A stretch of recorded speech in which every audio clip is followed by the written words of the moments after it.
Hiya, I'm Jasper, and welcome to your video review for No Time to Die, Spoiler Edition. Alrighty, so here's your spoiler alert. Spoiler alert. If you haven't watched my other one, the non-spoiler one, or if you haven't already seen the movie, go watch that. Go watch the movie, go watch my review of the movie, decide if you want to see it, and then come back and watch the spoiler review. Alright, seen the movie, or seen my review, and decided you didn't want to see the movie, want to see the spoiler review anyway? Here we are. Excellent. So, it definitely wrapped up the Bond with Daniel Craig in it because he's freaking dead. So yeah, I didn't want to give that away in the original review, but like, oh yeah, he did. When you get missile struck and you see the missile land in his, yeah, he definitely did. They're not going to bring him back. So I thought that was a really nice way to end it, because they're like, unless you kill that James Bond, you're gonna have the like, should we bring him back? This made a lot of money. Should we bring back him? Made a lot of money. We should do. I mean, we'll figure out. But no, when you missile him, he is dead. He is gone. No worries. And it wasn't like, oh, the far shot. Like you saw him, you saw the missile, he's gone. One of the things I didn't like about this movie was the shoehorning in of the black female 007. I'm glad that I don't think they're going to be continuing with the Craig universe. Just because at the very, very end of the film, after all the credits have run, at the very end of it, it says James Bond will return. So that says to me that they are likely going to just reboot the whole universe, which is kind of sad for me because I did like, the M character. I liked Moneypenny, and I liked Ana de Armas's character. I would love to see more of her, but clearly I think they're going to reboot it. But at the same time, I think it will work better because, like, I don't care if, Craig Bond is blonde and blue-eyed. Like, that was never an integral part of his character. But I think having Bond be male is kind of required. Also, side note, I know a few years ago there was discussion of Idris Elba. I still hope that happens. I don't think it will, but oh man, I'd love to see an Idris Elba James Bond. That would be so awesome. But, moving on. So, in regards to the pandemic changes, like, it was pretty clear, especially from the, like, farming scene, where they're just, like, a bunch of dudes in pink suits in water, and then, like, this dude has his, like, garden above the silo. Like, clearly, the thing, Heracles, was supposed to be a biological agent that was, like, tuned to a person. That is clearly what it was supposed to be.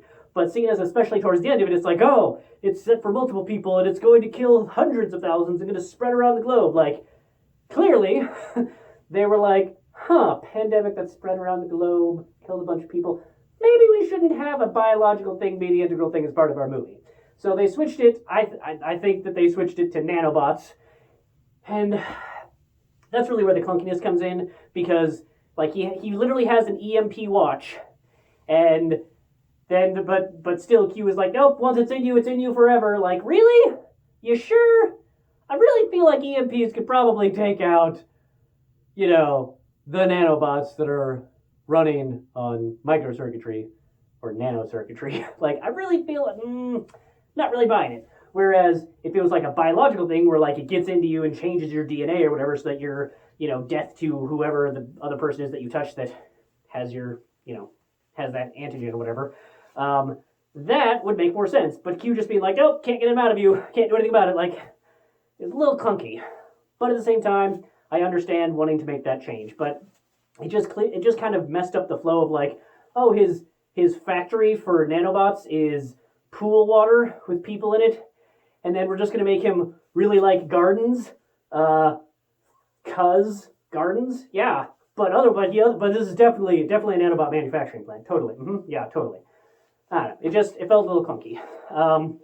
Like I said, I didn't watch Spectre right before this one, so the whole, like, the blonde chick that he was in love with had the whole thing with, like, I don't remember her at all. I don't remember her at all from Spectre. Like, that's my problem, but, like, I was like, okay, I know that there was somebody after Eva Green, but I thought there was, like, another person, and then she died, and are you another person? I don't know, I just didn't remember. So, hopefully you've seen Spectre before you see this movie, so you really get that emotional impact of him abandoning her on the train. I still felt it once he, like, got back together with her and has a little speech about it, and that's one of the things that I really liked about this movie, and really the Craig Bonds in particular, but especially this movie, it seemed like, is that the first movie, he falls in love with some chick. The second movie is basically him about going on revenge, And then the third one, Skyfall, was about Dame Judi Dench, awesome as always. And then Spectre was like, we got the rights back, so we're going to pretend that everything that has happened ever in Bond's life has been masterminded by this one guy. Sure. And then in this movie, and I don't even know if they like disproved it in Spectre, because like I said, I haven't watched it but the one time, because I hated that movie. It was so slow. But if they didn't already establish it, they retconned it in this one. They're like, well, he's not actually related to you as a brother. I know he said he's your brother, but he's not really your brother, or else he'd be dead, and that would hurt our plot line. So, I don't know. But then with this one, like he has this emotional connection with this person and is like willing to give it all up, and then he like just the ending of his storyline where like he has the kid and he has the person that he's in love with, and he finishes his mission. He saves the world again, and he does what he can, and like he knows he's not going to make it out, and he's fine with it. Like that, I think was a really good ending, because he's sailed off into the sunset and gone rogue and retired so many other times that like you would just expect him to be brought back again at some point. This is the only way that you could have ended the movie where you know that is the end of the Daniel Craig Bond storyline, which was awesome. Getting back to the female 007 again, female 007 is fine, but having a James Bond female 007 would just be wacky.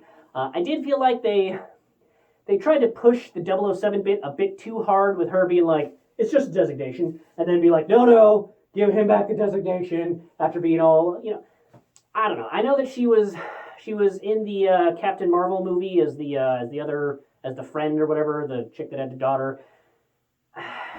Honestly, I would have liked to have seen it more with the chick from Cop Shop to be in this, because she kicked ass, and I felt like would have had maybe a bit better repertoire with Daniel Craig's Bond.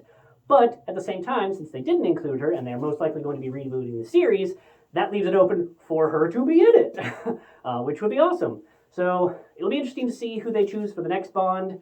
I'm looking forward to it.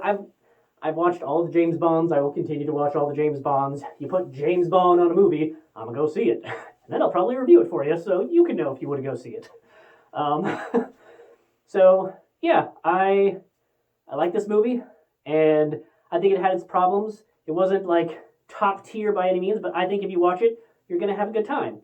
So, hopefully you watch it. If you watched it, let me know what you think in the comments down below. Let me know who you think should be the next James Bond, if you had, control over that. But yeah, thanks for coming. Thanks for watching. Hope to see you in the next one. Bye.